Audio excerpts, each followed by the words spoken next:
Hello and welcome everyone. My name is AtlerGG and this is an exclusive Gamers Class item guide for Boots of Travel. And let's hop right into the Boots of Travel stats. If you like this kind of content, go to gamersguys.com.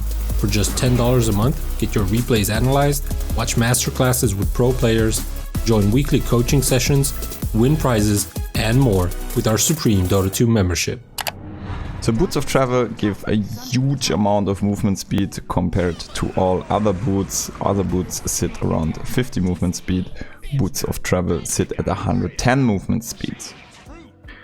And once you pick up Boots of Travel, your teleport scroll cooldown will become 40 seconds, so it halves your general teleport time from 80 seconds to 40 seconds baseline. And you can use it to teleport to any friendly unit on the map as well as any friendly building on the map. And you can also teleport onto hero units with Boots of Travel level 1, which are familiars from Visage or the Laundred Bear. And if you want to teleport onto your teammates as well, then you have to upgrade Travels to level 2, which costs an additional 2000 gold. An important side note here is that to use Boots of Travel at the moment, you have to have at least one town portal scroll in your inventory. This might get fixed at some point. It wasn't like that back in the days where Travels basically didn't replace the teleport scroll, so maybe we will see a fix in the near future for that. So if you have Boots of Travel, that you're not required to have a teleport scroll in your inventory. Important side note is that the teleport scroll is not consumed once you use the Boots of Travel. You just have to have it in your inventory so you can actually press the hotkey for the teleport itself. Radiant's bottom tower is under attack. Let's move to the interesting part. So who's buying Boots of Travel? So usually there's a set of heroes, especially in the mid lane, that frequently buys Boots of Travel. So in this particular case we have Bat Rider, but there's also Leshrac, Skywrath Mage, Invoker, Shadow Fiend, Pugna, Zeus and Lina sometimes. And the mandatory Boots of Travel hero is Tinker, because he can refresh the Boots of Travel all the time with his ultimate. And another hero that likes to pick up Boots of Travel is Arc Warden, so he can split push with his clones. But this is a very specific set of heroes that buys Boots of Travel. So those are tempo controlling heroes with very low cooldowns and very high mana cost. And almost every single time you see Boots of Travel on these heroes, it is always paired with a bottle. So for this example, we have a mid lane Bat Rider here, rushing Boots of Travel in combination with the bottle and a Windlace to play super high tempo and abuse the high base movement speed the Boots of Travel provide as well. So the Boots of Travel are used to apply high map pressure extremely early on low cooldown based heroes that are played in the mid lanes. So if we think about it, it doesn't make any sense to buy Boots of Travel on high cooldown heroes, because we constantly want to be able to fight. And if we take a look at Bat Rider's ultimate cooldown, we sit at 190 and 80, but to threat the map, we don't really need Flaming Lasso. So if we want to do solo kills, for example, we need the Lasso. So every second Boots of Travel cooldown, or they come off cooldown, we can go for a kill, and in between we can farm. And if we have +1, we can basically thread the map every 40 seconds. And if we take a look at the mana cost, basically if we go for one kill, we will be out of mana, so we need to travel back into the base, refill our bottle and move out again at a very low cooldown, and this requires Boots of Travel. So when you play tempo controlling mid laners in mid lane with low cooldowns, you can always think about early Boots of Travel, but then you need to play a very aggressive playstyle. Let's talk about the second Boots of Travel use case, which is the anti-split push, or to counter heavy split push. So in mid game to early late game, Boots of Travel are required in a lot of split push scenario games in which you lack the ability to handle the split push properly. So you might lack pick off, or your pick off is high cooldown, or you simply need to deal with low cooldown split push. So versus an anti-mage, for example, or a Nature's Prophet, or a Juggernaut that constantly threatens your base with the help of spin, and you might lack a BKB pierce. And in this particular game, we have the IO in combination with the Leshrac that could constantly be a threat to your base, or you have the IO and the Tiny that could be a constant threat to the base. And the Beastmaster here recognizes it. I think it's Empire Ghostic or Team Spirit Ghostic playing the Beastmaster here, and he could potentially still buy another item, but he opted for the Boots of Travel before anything else because he realizes that he needs to defend the base. And if we take a look at this game here, we have like no Rexes, only 2 exposed on the top side, and for the Radiant team it looks pretty much the same. And in those scenarios you always want to have Boots of Travel, because without it you might be in a lot of trouble.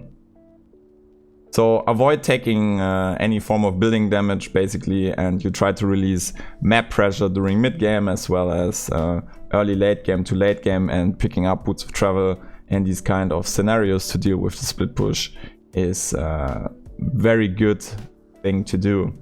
And it can basically be the game winning condition if you buy Boots of Travel in those scenarios as third or second item even, just to deal with the potential split push that might come out from the enemy team. So if you don't have any problem defending, or the enemy team is not split pushing, then you don't need Boots of Travel. But whenever you face those interesting scenarios that we have in this game, you want to think about Boots of Travel on core heroes as a third or as a fourth or sometimes as a second item.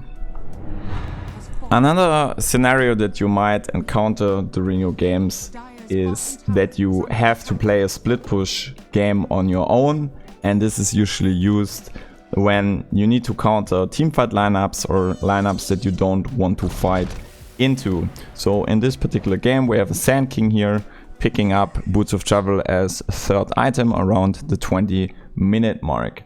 And this is done in this particular game because he probably wants to play around the static techie. So if techies plays a certain area of the map, for example the top lane, that he can split push freely into the mid lane and bottom lane, for example. Another thing that we have here is the Naga Siren and the static techie mines. So in a combination, it is, or it can be very hard for the Radiant team here to fight into this, because if you don't know where the mines are and you fight into remote mines as well as the root mines, and you maybe lose a player to start who randomly walks into mines, for example, and then there is a Naga sleep follow-up and suddenly it's a 4 versus 5 with the Naga sleeping the entire team. You take a 4 versus 5 team fight and you instantly get obliterated.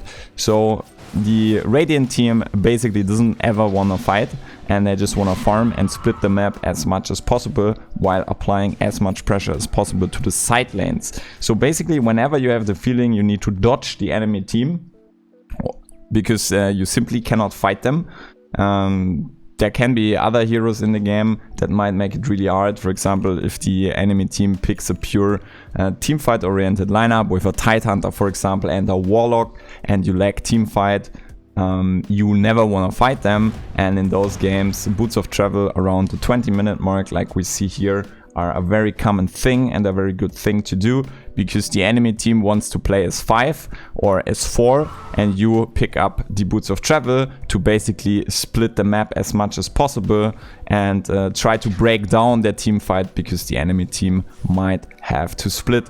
And in this game they can just play the split push game, try to pick off the techies on the sidelines if they find him, and they can also pick off the Storm. So this is basically a combination of the last example we saw with the Beastmaster trying to deal with the split push, and a combination of dodging the enemy team. So we have basically 2 things with the Boots of Travel here. We can split push ourselves, and we can also deal with the enemy team split push that comes out with the Naga Siren Illusions and the Storm Spirit clearing waves instantly. A frequently asked question by players, especially that I coach, and a lot of Dota players have one common question. It is, how do I win ultra late game? And the Boots of Travel are in most games your ticket for the win. So Boots of Travel are used for the GG push. So bots are the free ticket to close out the Dota 2 game if bought under the right circumstances. Bots in combination with buyback is probably the strongest tool in Dota 2 to close out a game, especially games that drag into ultra late game stages. So in this example here, we play ultra late game around the 50-minute mark, and Delican picked up Boots of Travel before anything else. He had like 4,000 gold and he just bought them. And you can clearly see he tries to somehow win the game using the Boots of Travel here. And he has no buyback in this particular case, and he will probably lose the base race scenario. But this is something you always have to keep in mind. Boots of Travel are the strongest tool in ultra late game. The important part about the Boots of Travel is that you have buyback at your disposal. So if the enemy team has no buybacks available and you have a buyback, you can basically suicide or make a suicide play onto the enemy core heroes and kill them if they are without buyback. And then you instantly buyback yourself, glyph the wave potentially, to make sure the creeps are not dying you want to travel onto, and then you basically travel onto the wave after you trade it with the enemy core or suicided onto him, and then you finish the game. So basically you win the game with a suicide Boots of Travel buyback play. And this is probably one of the most common things you see also in the professional scene. Basically people always try to trade their buybacks, and then you see some weird Boots of Travel plays, but this is basically how you can always win late game scenarios if you can't find the game winning pick. And the important part is that you basically need money. If you don't have the Boots of Travel, you basically need enough money to buy back and instantly buy the Boots of Travel, so you have to do some calculations there. And just make sure that there are creeps you can travel onto and that your teleport scroll is ready. And for this particular play, you basically also want to make sure that the glyph is available, so you can glyph the creep wave and then TP. So this is basically the most common use case for Boots of Travel, and probably the most obvious use case for Boots of Travel. So my name is EdlerGG, and thanks for watching.